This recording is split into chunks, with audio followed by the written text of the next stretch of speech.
Ladies and gentlemen, this is Joe's Classic Video Games, back with another great arcade game video for you this evening. Check this one out.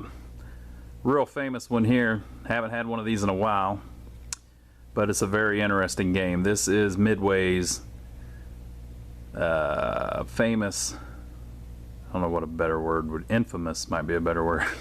Infamous Revolution X. Of course, in the dedicated cabinet with all the artwork and everything, straight out of the early 90s. I believe this came out in about 92, 93, something like that. Really cool game.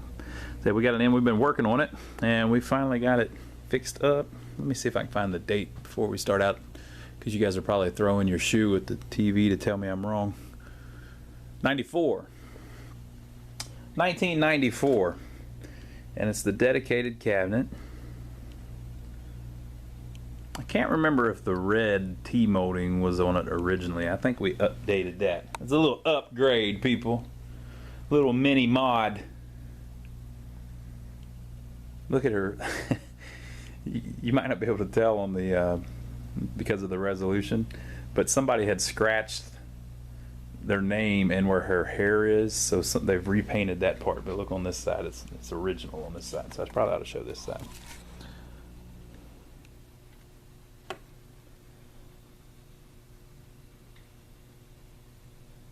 Check that out. Very cool. Aerosmith. Now, if you're not aware of this game, the new World Order or whatever has made it illegal to play music. It's one of the most ridiculous storylines for a game ever. I'll read it here in a second because it'll make more sense. But that's the famous side art.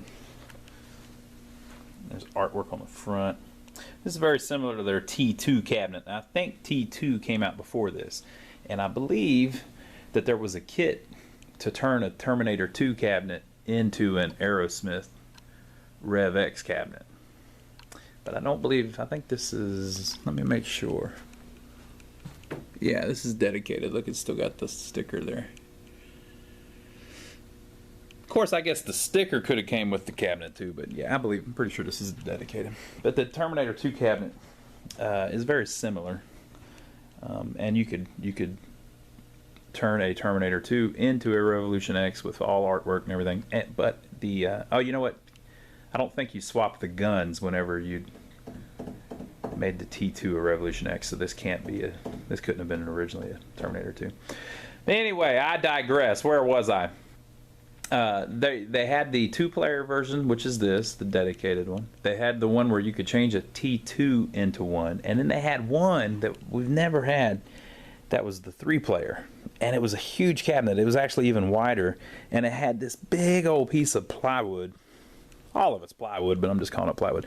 It had this big control panel that went around, and it had 3 of those freaking guns mounted on it. So there's a big old 3-player version. They're not super rare. I used to have one out on location years ago whenever I worked for an operator, but I haven't been able to buy one. One of these days I'll get one though.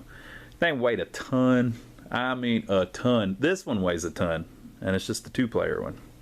But the girl on the side's got the kind of Juliette Lewis thing going on from the 90s. They've got the picture of the band on the front. That's how they were looking back in the early 90s, doing their thing. It's a cool game. It's got a lot going on.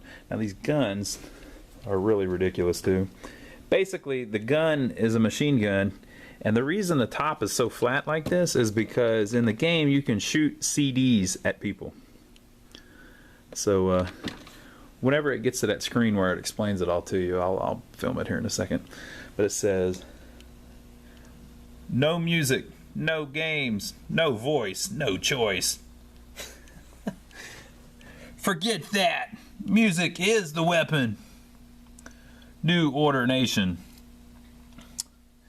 And up on the top, let's see if it's gonna, whenever it says its little spiel, we'll film it.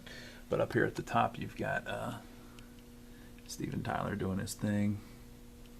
It says Revolution X, Music is the Weapon, featuring Aerosmith, Steven Tyler, Joe Perry, Brad Whitford, Tom Hamilton, Joey Kramer. Revolution X, Music is the Weapon, 1994 Midway Manufacturing Company video game featuring Aerosmith. So basically it does it in the attract mode. I was going to film it for you. Basically they came up with this whole storyline about how the band's been kidnapped and everything. Oh look, #1 platinum player. It's 1 million points and it's SVT, which I assume is Steven Tyler. And that, you have all these different levels where you go through ridiculous scenarios. It's a fun game, but the storyline is just ridiculous. It probably would have been better if they just did it and you didn't have to actually follow any storyline or anything, but we'll see if it goes through this little thing. There's the band, of course. You'd think it would go through the story mode here for us here in a second. Here we go. You have no choice. You have no voice. The New Order Nation has taken over and everything you like is wrong, people. All video games, television, magazines, and especially music have been declared illegal and are strictly forbidden. A corrupt, neo-industrial, governmental, militaristic, oppressive alliance, the New Order Nation, led by headmistress Helga, is seizing all citizens between the ages of 13 and 50. You're on your way to see Aerosmith. They're playing at Club X, LA's hottest night spot. At the same time, the New Order Nation's evil plan is being launched, and you're stuck in the middle. As one of the last surviving free youth, you must battle New Order forces to get backstage to Club X to meet Aerosmith, where together you will begin the revolution. Remember, music is the weapon. So we'll play it. You'll see. Now, what I'm going to do is I'm going to split this into 2 videos because this game, one of the great things about this game is that they play all kinds of Aerosmith music in it while you're playing it. But if I upload a video with a bunch of Aerosmith songs in it onto YouTube, they may delete it. So what I'm going to do, I'm going to do that anyway, but what I'm going to do is I'm going to separate it so that they don't delete this part of the video. So I'm going to put up this video, and then at the same time, you don't have to wait for it. It'll be on our playlist right after this. At the same time, I'm going to upload the video of the game playing. I'm going to have the sound cranked up so you can see some fun games and hear some cool tunes. So I'll be back in just a second with that second video. Okay, I lied. I'm not leaving it because I want to show you one more thing that I'd forgotten about. One of the cool things about having a Midway game is that in the Midway factory, whenever they made these games, they silk screened the art on the side, or it was somehow put on the side. So they would end up with a lot of cabinets, and you know, Midway was a huge company. They would end up with a lot of cabinets that were flawed in some way. So it might have a hole in it, might have a big scratch on it. So instead of throwing they couldn't just take the art off and put more art on it because the whole piece of wood was screwed up. So instead of throwing it away, what they did was they saved all of the pieces of wood that were damaged, and they cut them into little pieces of wood that they used on the inside of the other cabinets. So interesting thing, whenever you get a Midway game, if you look inside, sometimes you see some strange pieces of wood. So for this one in particular, these little brace things here, can't quite tell what that one is, but check this one out.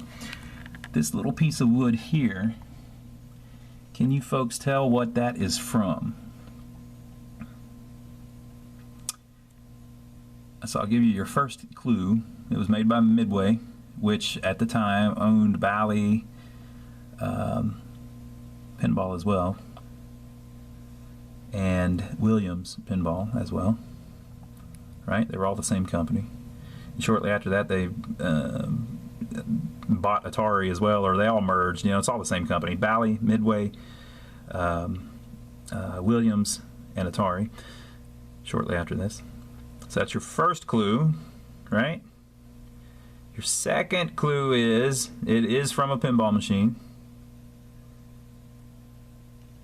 Right? That's a picture of a pinball, basically. So it's the side of a pinball cabinet. So that is a piece of a World Cup soccer pinball machine from 1994. So they must have had one that was screwed up, so they cut the sides into little pieces that they used to make some of the parts for the inside of some of the cabinets they were building at the time. And you find little stuff like that all through Midway games. The bottom often would be, sometimes whenever you're moving one, the whole bottom piece will be the side of a different cabinet. And it's not used, it was just something that was flawed.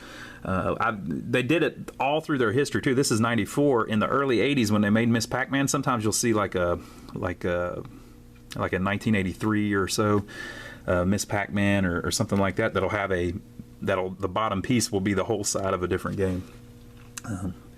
Very interesting. So just thought I'd show that. Now we'll get to the video. Remember folks, music is the weapon.